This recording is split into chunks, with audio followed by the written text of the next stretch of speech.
everyone, and welcome back to Empire Total War with the Pirate Uber Alles mod. Last time around we were able to claim the Transylvanian region, which we swiftly traded to the French to create a buffer zone, so that we only had to have an active war front against the Russians.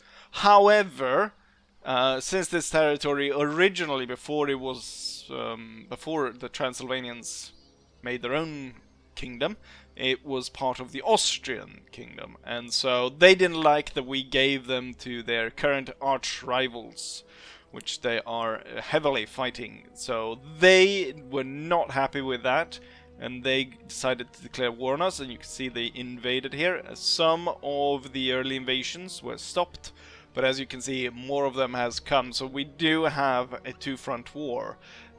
Actually, we have a three-front war, because the Ottomans certainly didn't take this lying down, and they decided to open up another front then, rather than to go through the French, and they went through the Moldovans. Went right over them, in fact. So now I am facing war with three empires: the Austrian one, the Ottoman, and the Russian. Currently, since we're already in Russia, Charles has made it almost to the border, and so he'll be able to cross into Russian territory soon. There's two full stacks waiting for him, 60 units there. The Russians, though, like to have a lot of grenadiers, so perhaps not as many troops in their armies as we have in Charles. They have a few troops that are marched up here, but the garrison in Moscow has increased a little bit, so we've got guns and guns. All the sappers have been transferred. That's old, actually. We have another bloody priest. How many priests do I have? Tons of them, I must say.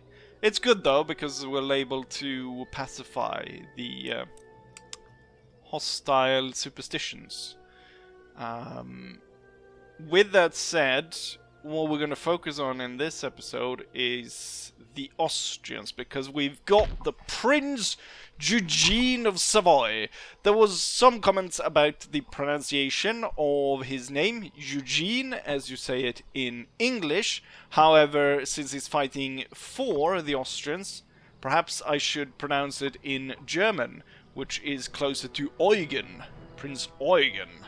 However, he is, or he was, born in France, so maybe I should say Prince Eugène, as you say in France, or perhaps, because I have been pronouncing quite a few of the Swedish name places in Swedish rather than English, so maybe I should call him Prince Eugène instead, perhaps?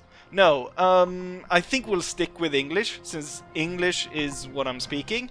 So, we're not going to go with Eugène, we're not going to go with Eugène, we're not going to go with Eugen, we're not going to go with, what else he might be called? Daddy Austria, whatever.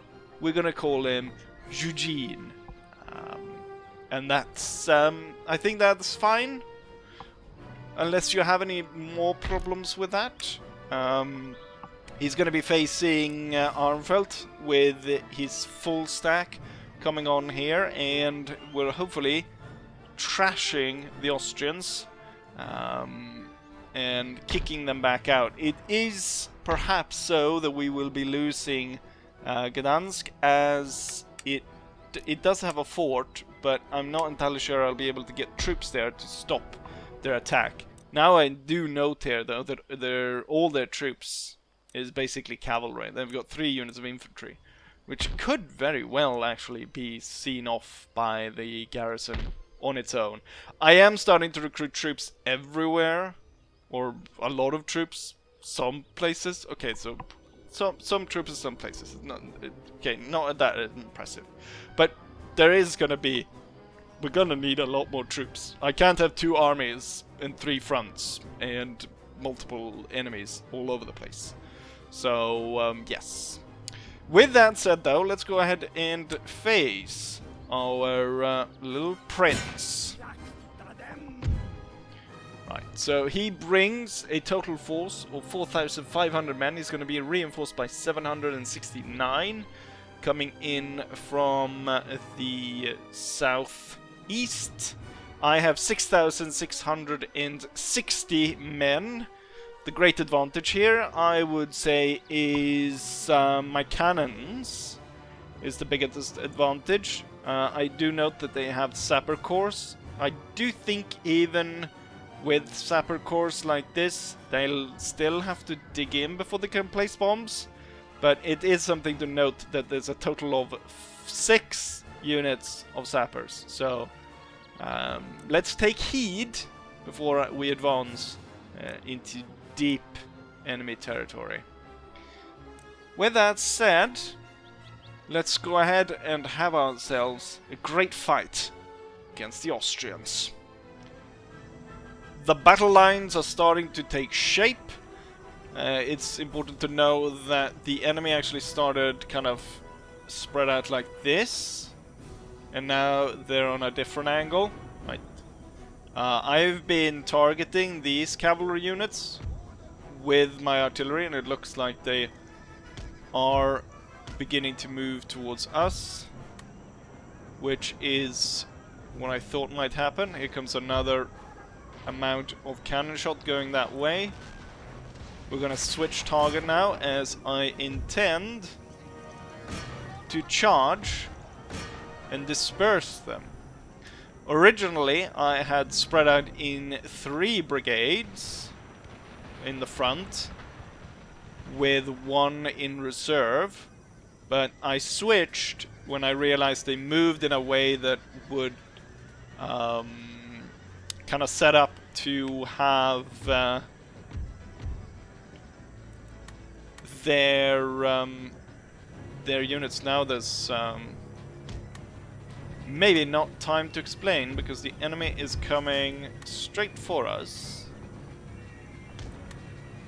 Basically what I did was I took the brigade that was placed furthest on the right and moved that in, because I realized there was a risk of that brigade. Now you've been dragged way far away from dragged into infantry. Unfortunately, I was not able to break as much of the enemy cavalry as I thought I would. Also, each brigade has a grenadier unit backing it up in the back. Right there, cavalry charges went in. Quite weak cavalry charges. Potentially because my cannons dealt with them. Oh, they're pursuing us. Let's go ahead and strike with both cavalry units then on one. And break them there. The enemy is coming close here. So I'm gonna concentrate the 2 you do not have, because that was the original reserve unit. They are flanking here, so I'm gonna bring 2 units over to counter that flank from the reserve, and then we have enlisted Swedish and the mobile task force will shore up here where the enemy is set to strike. I think that's a Dragoon, Horse Fusilier, yeah, they're about to shoot us in the back.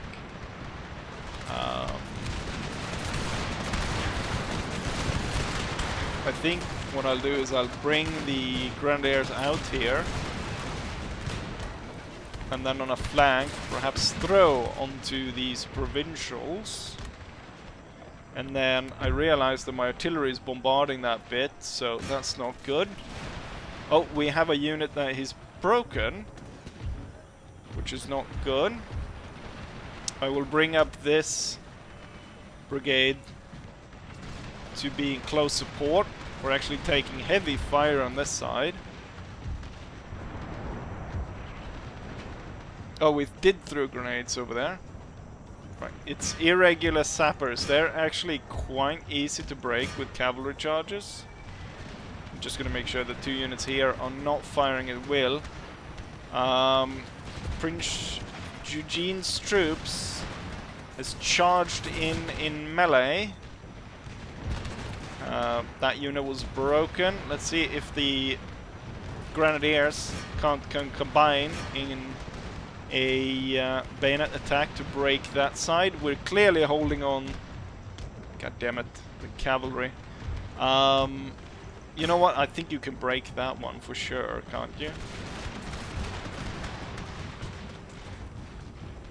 Right, the 2 Grenadier units were able to break that. And they kind of have a ripple effect through these units. A lot of the frontline units, though, in this brigade are not looking too hot. So I'm going to order them back. We had 2 fleeing. 1 which didn't actually lose that many men. So that one can be ordered forward again. The cavalry has kind of got stuck in its charges. And I'm going to order them back as well. I thought there might be a risk of there being bombs throughout on this side.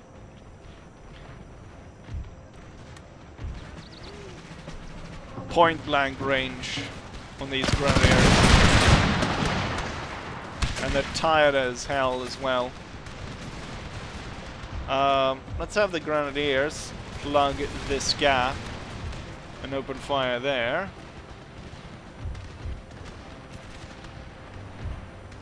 Cavalry is really tired over here.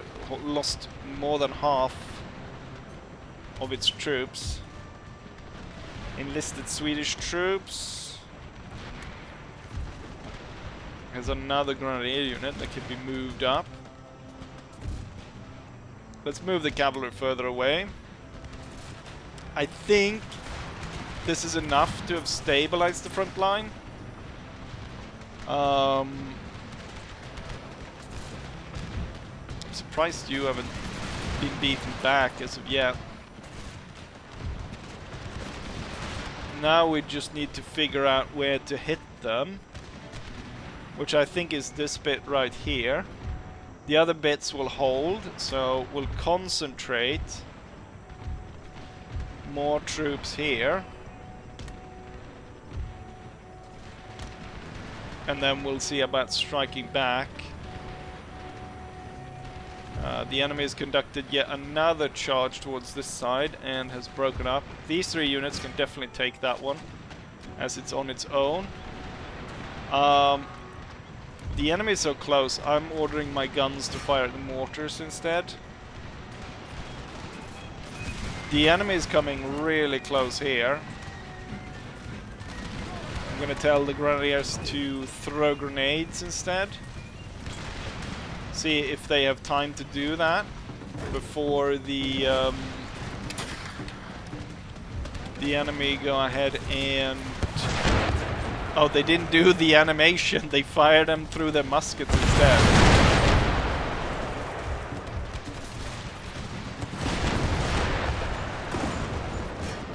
And then we just pile on with a mobile task force and an enlisted unit through there.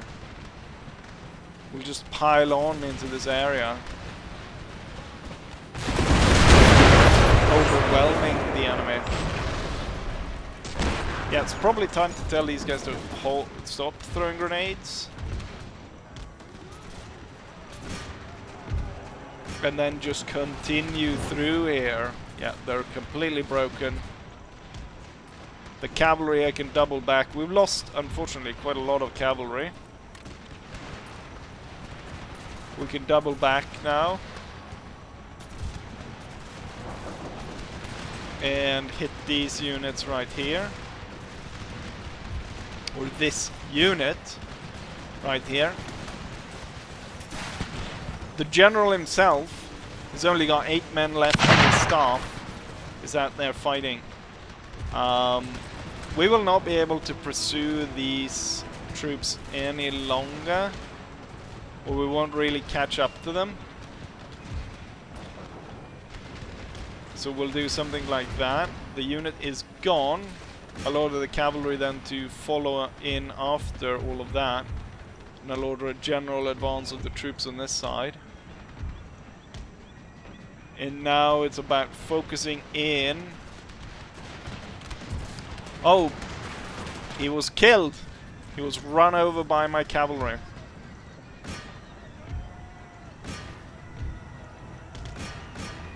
I now notice that I've lost tons of men here. The enemy has fought really hard on this side.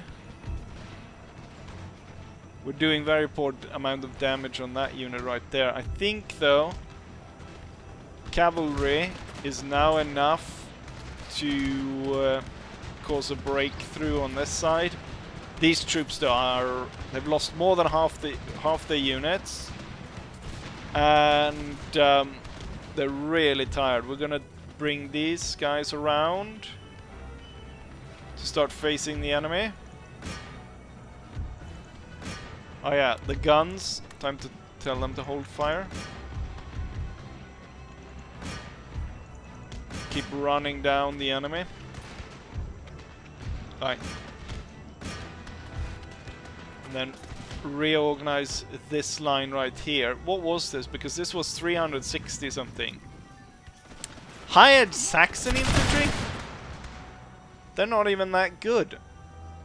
I have a lot of units down to half strength here.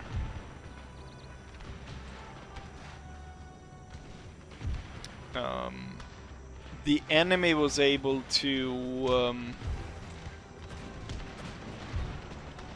get the initiative. I also noticed here that the enemy's reinforcements are coming in.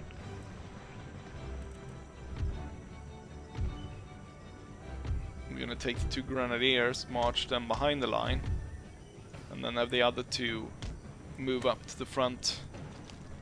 My cavalry was able to dispel these guys, but there's 1 cavalry unit coming full speed right at us. I'm gonna go ahead and attack into the back of the Saxon infantry, just because I can. Looks like they didn't deploy any bombs, so that was good, because I've been riding all over that place. These smaller units should form into square. Fire at will. I can just see the amount of troops that I've lost here. Absolute catastrophe.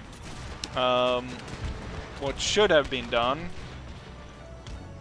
is I should have probably been more aggressive, which might seem strange, but we've seen how well I've actually been able to execute the Karolian tactic before. So I think we could have done something similar here as well, and caused a lot of casualties on the enemy just by being super aggressive. Right, the heavy cavalry forced away. I'm probably gonna be actually quite surprised when I look at the casualties after this battle. Really heavy casualties among the cavalry, which is very unfortunate. We do have 2 units hanging out all the way in the back here, but they're not going to be able to turn the tide at this point, so we have definitely won the battle. I just need to take my time to stroll out there and destroy those idiots. When that's done, I have won.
No surprise that going up against such a general that we would have high casualties. Out of 6,600 men deployed, 2,400 lay dead on the field, wherein which only 200 roughly were friendly fires. The enemy deployed 5,300 men, or they lost 4,200, including their famous general, leaving only 1,000 left after the battle compared to our roughly 4,200. Highest kills goes to a Jönköping regiment, followed by a Royal Regiment of Horse, followed by Finnish. Where do we have...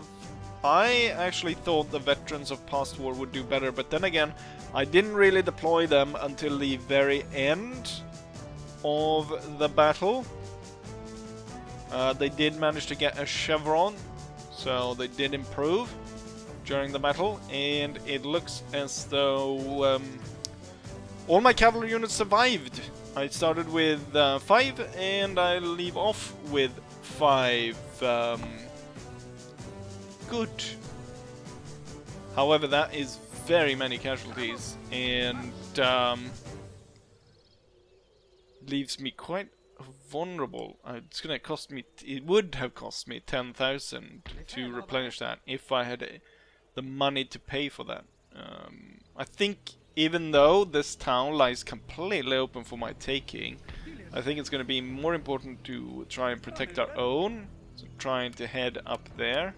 Fortunately, I will not be able to get there. We do have some stragglers here, close enough for the town, but there's just two cannons, which isn't really exactly what I would bring out to fight them with. Drill Master, so infantry campaign unit movement range, that's good. And command when leading infantry, good. This is gonna be a problem because the Ottomans coming through here. I am stretched thin with all troops and all the invasions. We need to end conflict with some of these as soon as possible, as I could possibly not continue to fight with everyone. But then again, this is total war, and we find ourselves in total war. All moves have been made, so no, I can bring the fleet into port. I make a little bit of money from raiding this trade, but of course I own most of the ports in the area, so I don't have any money to repair them anyway, so they might as well sit out there for now. Otherwise, everything seems to be in order. Let's go ahead and end turn. Figure out, oh, as someone pointed out, it could be that the Crimea is a victory province for the Ottomans. And that might very well be what's going on, because they're sending a force towards Crimea right now. Now, Crimea has a big Eastern style fort, so we should be fine, but who knows. Let's go ahead and end turn and see what our enemies come up with. Well, the Austrians do strike us at Gdansk, Western Prussia. I have 1,500 troops against his around 2,000. Maximilian Berghausen against... I would actually switch that around. It makes more sense for him to be called Bosse Faltin rather than Faltin Bosse. Anyways, with that clarification out of the way, very important, let's go ahead and see if we can't defend this fort against the oncoming onslaught of cavalry.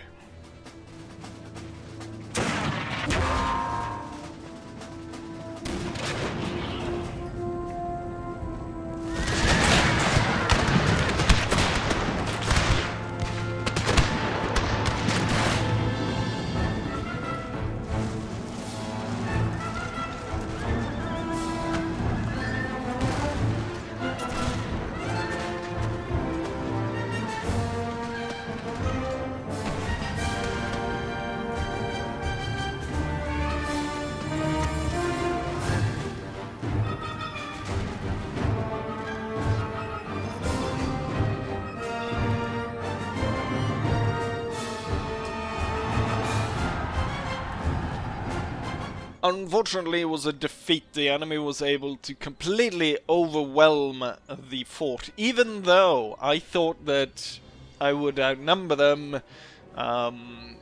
They simply fought better in melee and were able to overwhelm the defenders. What we can see here is, for the cavalry, quite pitiful. They were broken up pretty darn quickly. Garrison militia slaughtered in melee, same with the others, and they were able to inflict very little damage, I must say, from the side of the wall. And I was surprised that they had so much infantry. A lot of those cavalry units were actually dragoons, and were able to dismount and come up and cut their way through with their swords. But unfortunately, Western Prussia is lost. From bad to worse, now is the Ottomans' turn to have a crack at it. This time around, though, I have some proper infantry with experience of war.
Well, at least I didn't lose 2 provinces in one turn.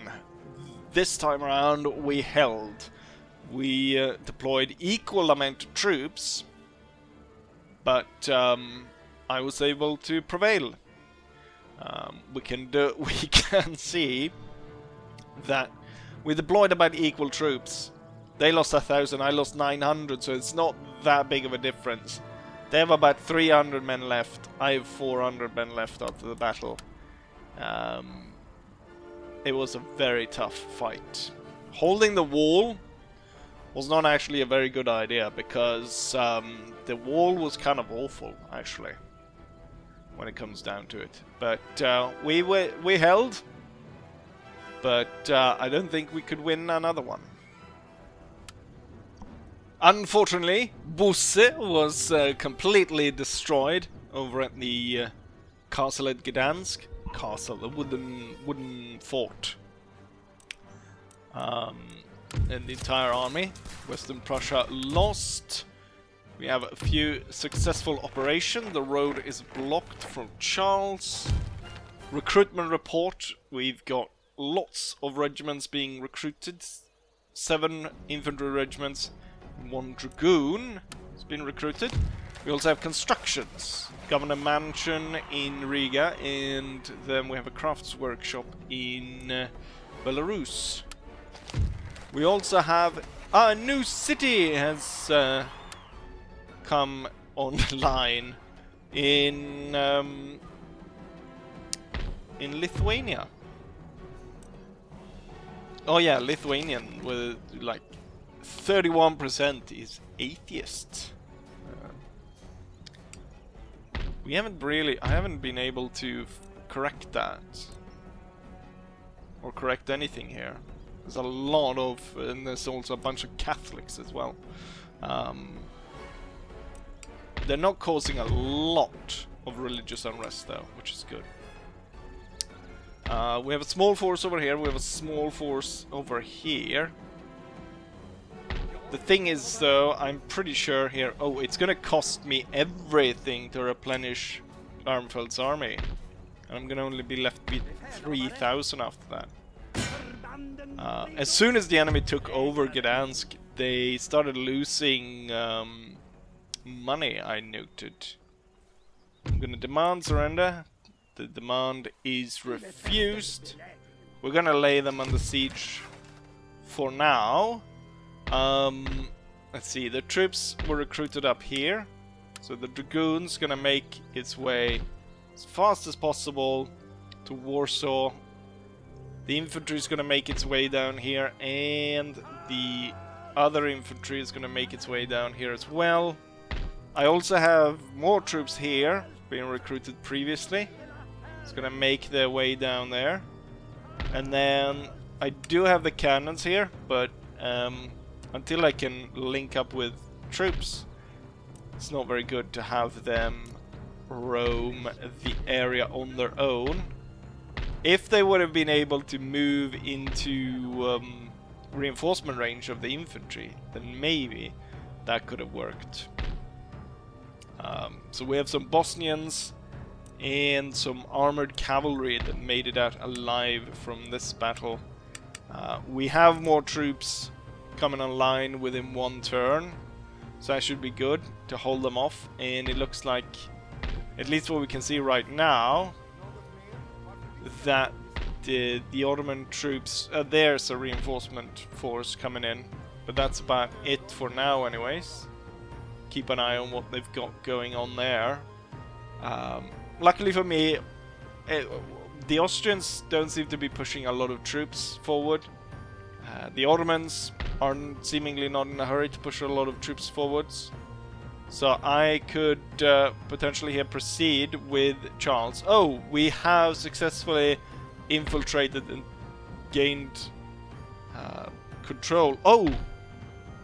Ah! This I've missed. A Russian army has moved through all of this lawless country with no roads or nothing. They've been able to move through this area and actually come into the Crimean region. Tsar Peter's little green men have infiltrated right next to the Donetsk farmland and is now heading towards Crimea. I'm thinking actually about destroying the fort and rebuilding it, because that big fort was not very useful. I think I like the smaller European forts a lot better than that one. That was too huge. Right. There's been enough going on for this episode to conduct yet another battle or anything like that. What I think I'll do is I'll move Charles right up onto the border, and the next turn he will be able to make the jump right up into the province capital and take that fort out. And then once that's done, then we can focus on other things. Perhaps even sign a peace treaty again with the Russians. Although I'm wary about that, because they keep declaring war on us again and again and again. And so perhaps not signing a peace treaty until we've gone through and split them in two, perhaps. Leaving them split in two. Said the same thing twice. But I think that's it. In between episodes, I will conduct this, and I guess we start next episode with me showing what happened here. Most likely, though, it's going to be me sitting at range, blowing the fort absolutely to pieces. Their cavalry is going to make a counterattack into prepared lines, get shot to pieces, and they're gone. So hopefully by the start of next video I will have gotten all these new troops together, pushed all the Austrians out, and we could perhaps even attack Austrian territory. See about forcing them into a peace, perhaps creating a buffer zone in between us by handing it over to the Prussians.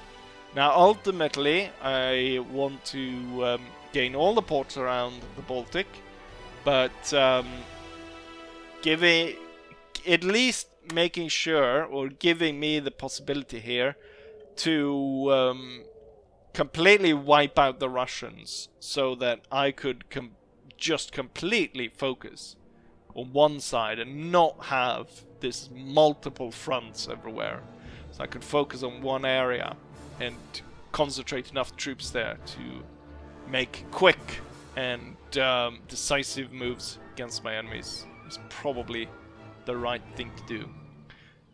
With that said, though, everyone's on the same page, and it's time to end the episode. So, I will be saying what I always say. Hopefully, you guys enjoyed it, and hopefully, I'll see you guys for the next one. Bye.